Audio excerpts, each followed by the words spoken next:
Fujifilm XF 35mm f1.4 quick review.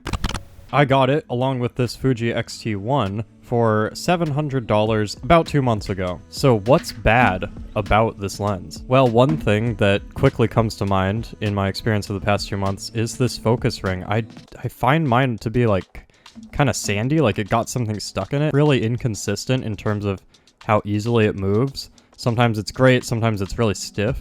I don't know if this is an issue with all the 35mm lenses, but on some of my newer lenses, like my 18-55 that I'm shooting this video with, that lens has a much better manual focus ring, and I use this a lot, so don't love that. If I'm shooting out in the rain and I get worried about this lens, that could be another negative because it does not have official weather sealing, and as I've noticed with the manual focus ring, it's a little tight and a little bit affected by sand or something, so be careful where you're going to be shooting with this. You got to keep it clean, you got to keep it out of the rain and stuff. But yeah, I mean, that's pretty much all the bad things about this lens. So what's good about it? Well, I love the image quality. I feel like basically anything I take with this beautiful lens is beautiful. I especially enjoy shooting wide open in black and white with this lens. I just feel it gives such a vintage vibe to my photos, and pretty much anything you point this lens at is going to turn out nice, especially when it's wide open. Speaking of aperture, I love this aperture ring. It is so clicky.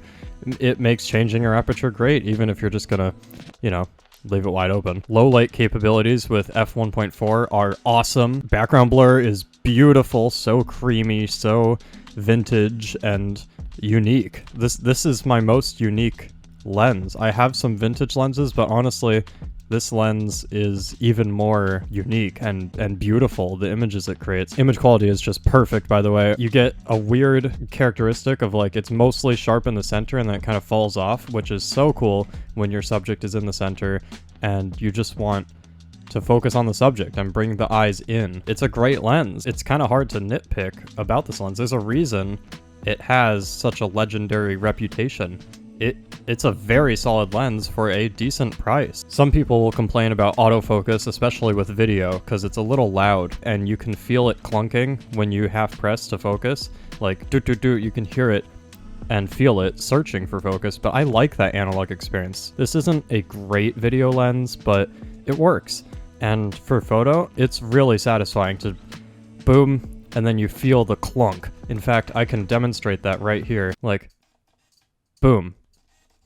Clunk. I love that analog feel. I would say if you're a professional videographer, you're using external audio anyway, so why do you care about the sound that your camera makes when it focuses? I think that's silly, and a lot of professional videographers are going to use manual focus anyway, so shut up. I also have nothing but good things to say about this lens hood that comes with it. Snaps on real easy, and the lens cap is an awesome way to protect it from dust and really quickly get your camera ready to take photos. Price, I think, is fine. I would put it in the good category. It was about $300 for me. I got it as a bundle deal with this X-T1, but I say I got it as a deal. I don't think it was much of a deal. 300 bucks is a good price to pay for this lens. Another great thing about this lens is the focal length. 35mm is about 50mm on a crop sensor camera like this Fujifilm. It is very natural. It is basically what your eye sees, and it's just a great go-to lens because of that. If I need a lens that's gonna create good photos, no matter what situation I'm in,